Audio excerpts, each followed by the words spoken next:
Les négociations entre les 27 et l'Ukraine seront la phase la plus longue et la plus complexe du processus. Une période qui avait duré 8 ans pour la Croatie, dernier pays intégré à l'Union. La semaine dernière, Volodymyr Zelensky se disait prêt. L'Union européenne a approuvé un cadre de négociation pour l'Ukraine. Nous nous sommes battus pour cela à différents niveaux.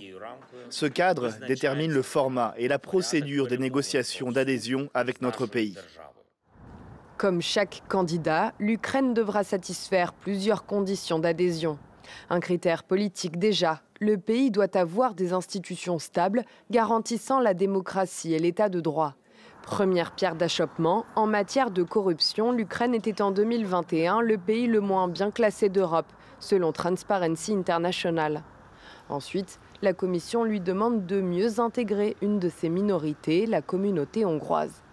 La deuxième condition d'adhésion est économique. L'Ukraine doit avoir une économie de marché viable et être capable de faire face à la pression concurrentielle à l'intérieur de l'Union. Enfin, troisième critère, Kiev doit pouvoir intégrer dans sa législation les règles politiques, économiques et monétaires de l'Union européenne. Pour l'ensemble de ces conditions, un obstacle conséquent, l'Ukraine est en guerre. Un ultime critère incombe à l'Union européenne. Pourra-t-elle assimiler ce nouveau membre? Un exemple, l'Ukraine est une puissance agricole. Elle devrait bénéficier d'aides financières importantes qui pèseront sur le budget de l'UE. Après des années de négociations, le résultat final sera incorporé dans un traité d'adhésion soumis au Conseil et au Parlement européen.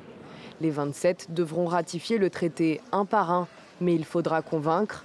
La Hongrie, par exemple, se montre jusqu'ici peu enthousiaste à accueillir l'Ukraine dans l'UE.